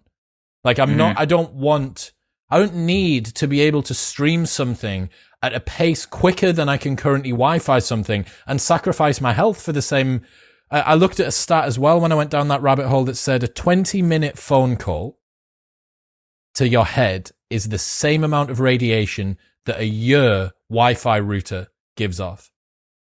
Wow. 20-minute phone call, phone to head, same radiation as a Wi-Fi router in your room for an entire year. That's very interesting. It's actually not necessarily untrue. That could be accurate because of the scale of these things. It's like exponential differences Yeah, in power.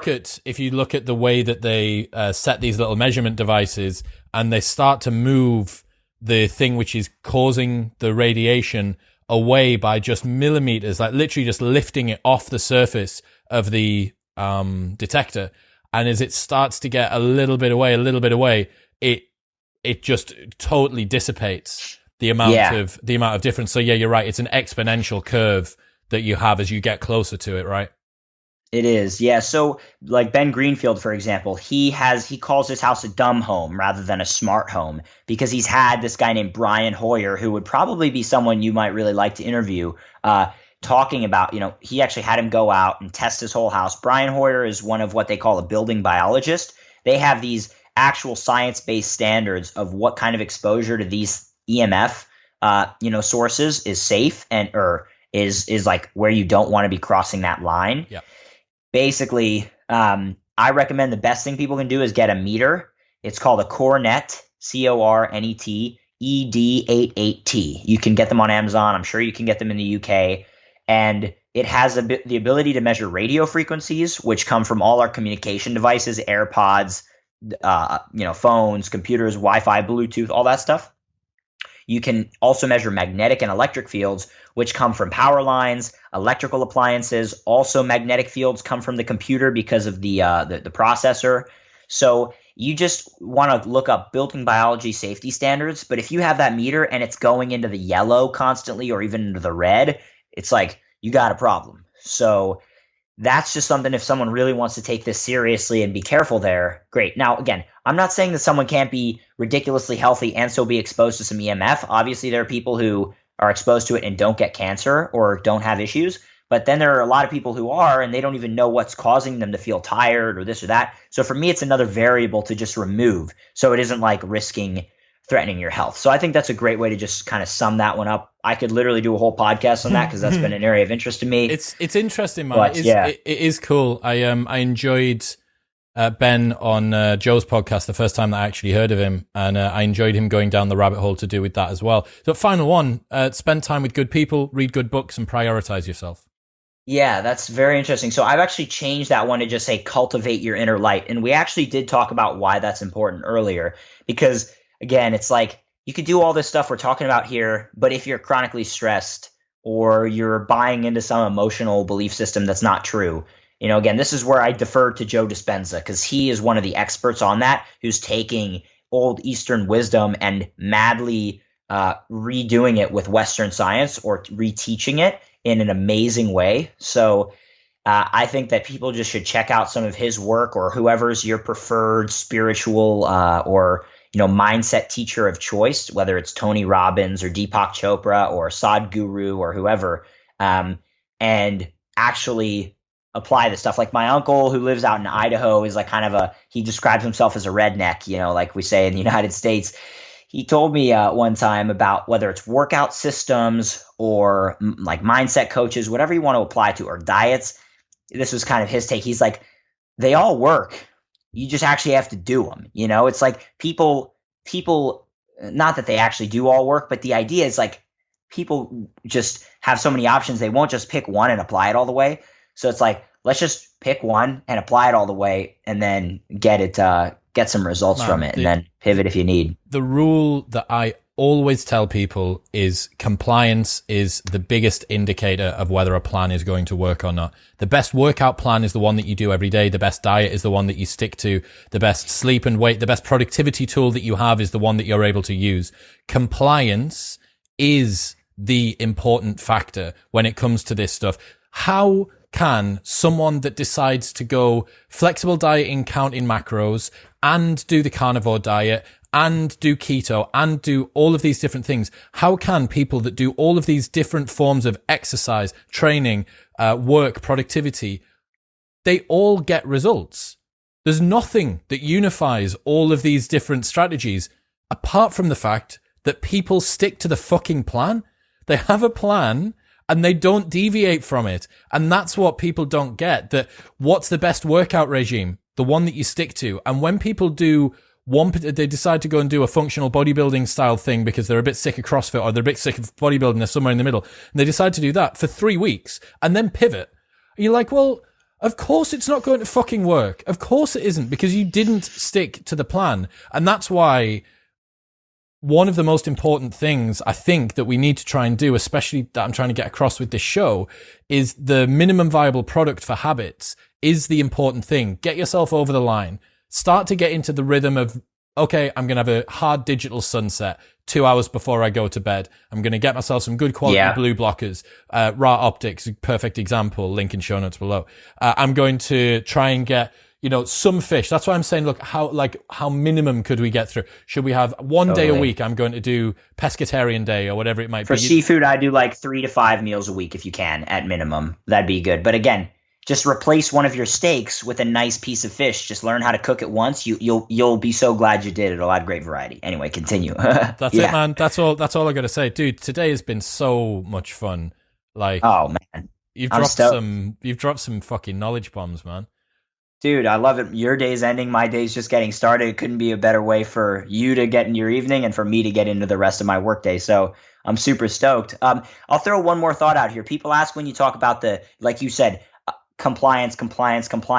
People say, how are you going to tell people that they shouldn't be worried, and at the same time tell them that EMF could be killing them, fluoridated water could be killing them, you're not eating enough seafood, your phone's killing you? It's like, how do you reconcile that? And because someone asked me this question, and it was a great podcast question, and I said, it's a good point. So the way I took it is like, it's just like with Joe Dispenza. He talks about real stress. If you have a cougar or a lion attacking you, like, you need to respond. And so that's when you get that new information. It's kind of like a cougar or something like that you actually need to, there's a reason you have a stress for it, right? What you don't, so you want to like quickly make a change, whether it's, fight or flight or freeze, whatever you do. You make a quick change, get out of the stress danger situation, and then you're done. With this stuff, it might not be as quick as running away from a cougar, but effectively it's like, take what we've talked about, like you said, decide what the next action is. I always say the next action is just learn more. Listen to more podcasts I've done, like learn more. So when you know better, you do better is the idea. So learn more and then decide if it's something you're going to act on, decide what you're going to act on it, and then don't carry the stress on forever, because that's just going to be way worse for you. But make the benefit, make the decisions, make the actions. And then if there's something like AirPods, if you're like, I'm not giving up my AirPods, it's like, that's fine. Don't stress. You've done the good work outside of that, right? And there's this quote from Why Buddhism is True, which is unbelievable. And it ties into so much stuff. And it ties into kind of what you're saying here. This book by Robert Wright. And it's a Rinpoche quote that says, ultimately, happiness comes down to choosing between the discomfort of becoming aware of your mental afflictions or the discomfort of becoming ruled by them. And this sort of eye-opening that you can do with things like this, where you go, look, this is the way the world is. This is the way that your body works. The fact that you are now, your eyes are open, you've done Plato's allegory of the cave and you've seen what the real world looks like. You know that light is important. Would it be better for you to be ignorant to the fact that light is important and unable to do anything about it and saved from the stress of having to worry, or having to deal with the stress of worrying, but having the power in your hands to enact that stress and then convert it into something that you can actually use to build you and make you into a better human? So, dude, where can people go? They're gonna have tons of questions. Your stuff and any of the blog posts that you think people should check out that want to delve deeper. Yeah, there's a couple places I'd say. So personally, I haven't been using my own Instagram much, but I'm starting a little bit. It's called The Light Diet. So if someone wants to follow The Light Diet on Instagram, that's probably the main place. I'm going to be launching The Light Diet podcast probably a month and a half from now. So that'll be really cool. I'm going to dive deep with all these experts. And then at some point, I think it'd be cool for us to do an interview there too and kind of take all the stuff you've learned from your experiences, throw that on there. So that'd be really cool. The Light Diet podcast, the Light Diet Instagram is where I'll announce that stuff. And then rawoptics.com. That's RA, like Ra, the Egyptian sun god of healing and medicine. That is rawoptics.com, raoptics.com. And people can go to our Instagram, raw_optics, where we have some cool just great photos. People can see the product. Dude, they can see, they don't need to see the product. They can see me and you in them looking cool as hell, handsome as fuck. True. And if you want to check out my evening walk, you'll also be able to see a different pair with me in the red lenses, just playing around. I've got the red lenses here. I'll just show people, just can have an idea. It's a bit of a more deep orange red, pretty much a red color. So yeah, that's where people can find us. I think that's a great start. And then, I mean, if someone does want to read more about the deep science, they can check out Dr. Jack Kruse if they want. Obviously, people can check out Dr. Joe Dispenza and his progressive online workshop. That's a great resource for people to make huge changes to their life. And I'd say that's a great start, and check out some of the other podcasts I've done if you want to kind of hear the same message with slightly different questions with slightly less cool hosts on the podcast. Thank you. Potentially. I knew that there was a reason. I thought I would really like that Matt guy, and it's because flagrant compliments. Finish a podcast with just total compliments. That's all we need. Look, everything that we have spoken about will be linked in the show notes below. Ra Optics make the best blue blockers on the planet. So if you are considering going and getting a pair, they will be linked in the show notes below.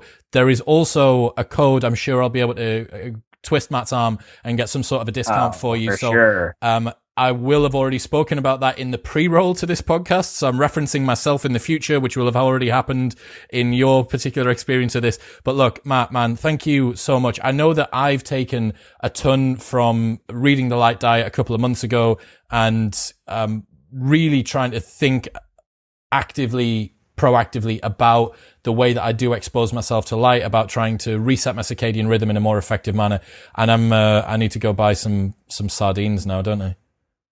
Oh, that'd be great. Whatever you like. Oysters are great. But yeah, go for it. Dude, great chatting here. Thank you.